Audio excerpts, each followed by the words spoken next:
ឥឡូវអានេះយើងដាក់អូតូឆាតភ្ញៀវដាក់អូតូឆាតមាន2កន្លែងទី1យើងដាក់នៅក្នុង page ផ្ទាល់ហើយអាមួយទៀតដាក់នៅ like book អញ្ចឹងឥឡូវយើងដាក់មកកន្លែង page ផ្ទាល់សិនអញ្ចឹងយើងចូលមកក្នុង page ភ្ញៀវហើយណា page ហ្នឹងណាហើយយើង click ចូលដល់កន្លែងហ្នឹងមកនេះយើងយក Meta Business Suite Meta Business Suite ហ្នឹងគឺកន្លែងតបឆាត page ហើយយើងយក inbox inbox បើយើងនេះយើងមើលតែរូបភាពបានណាអារូបឆាតហ្នឹងគឺប្រអប់ឆាតហើយអានេះរូបអូតូណាគឺសិតតែមានរូបភាពចំណាំផងគេទាំងអស់នេះនៅឆ្ងាយវិញមើលទៅនេះញ៉ាំខ្មៅអញអត់ថតម៉ៅអញហ្នឹងហើយអេក្រង់វាធំនេះកន្លែងហ្នឹងកន្លែងហ្នឹងមកហើយវាលូតចូលមកនេះពេលនេះឯងផ្អៀងទៅតាមម៉ៅអញណានេះមើលមកអញដល់កន្លែងណាហើយហត់មើលកន្លែងហ្នឹងអញ្ចឹងកន្លែងហ្នឹងយើងត្រូវដាក់នេះ always mistake ពេលខ្លះ always mistake វានៅក្រោមពេលខ្លះវានៅអាលើនេះអញ្ចឹងបើវានៅណាយើង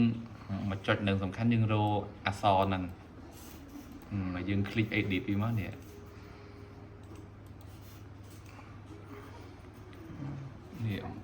មកអញ្ចឹងយើងចូលដល់កន្លែងនេះវាមានអក្សរចាស់គេហើយតែយើងកុំខ្វល់អក្សរចាស់ដាក់ថ្មីមកនេះអក្សរថ្មីដែលគេចង់ដាក់ហើយកន្លែងនេះយើងត្រូវដាក់ឈ្មោះគេចានេះសួរស្ដីបងជេលីសាបងផុនសុភ័ក្រអីអញ្ចឹងទៅទីហើយអញ្ចឹងយើងចុចវាលូតប៉ុកកន្លែងហ្នឹងហើយយើងចុចកន្លែងនេះអាហូបសញ្ញាហ្នឹងហើយយើងយកពាក្យថា Facebook name page ឬក៏ full name of receipt អញ្ចឹង full name ហ្មងបាយភួរផុនសុភ័ក្រក៏ដាក់ផុនសុភ័ក្រមកហ្មងសួស្ដីបងផុនសុភ័ក្រហ្មងអញ្ចឹងយើងអេតមកអញ្ចឹងឃើញនេះគេនេះសួស្ដីបងជេលីសាចាហ្នឹងយើងដាក់ឈ្មោះភ្ញៀវនឹងហ្មងយើងដាក់នៅកន្លែងហ្នឹងហើយស្អីគេអស់ save មកsave អញ្ចឹងយើងដើម្បីយើងចង់ដឹងថាវាជាប់ reload វាមួយសិន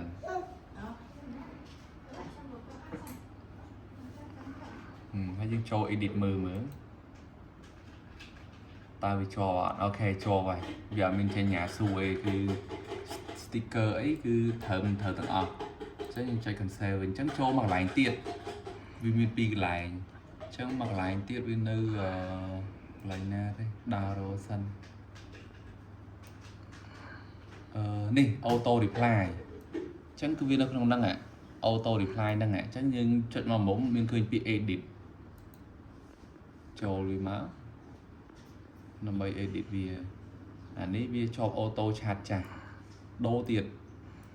ដាក់ auto chat ថ្មីយើងចូលហើយ click នៅកន្លែងប្រឡោះហ្នឹងមកចុចសញ្ញា Excel នេះវាយើងយកពាក្យហ្នឹងមកឈ្មោះ full ឈ្មោះពេញចឹងលូតមកសួស្ដីបងជេលីសាយើងដាក់ឲ្យ save វាបុកអញ្ចឹង save ឲ្យគឺវាដឹងតែជាប់ហើយតែបើយើងចង់ឲ្យច្បាស់ refresh វាមកឬក៏គេហៅ reload ឲ្យវាដើរសារថ្មីបាទនឹងយើងធ្វើឲ្យប្រកបពជាថាវាមាន error អីអត់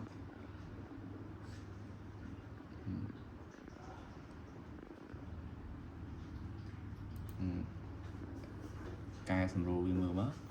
អញ្ចឹងត្រឹមត្រូវអស់ហើយនេះវាចេញមកឈ្មោះអីត្រឹមត្រូវអញ្ចឹងអស់ហើយរួចរាល់ជាថាពណ៌ចប់វីដេអូធំណាស់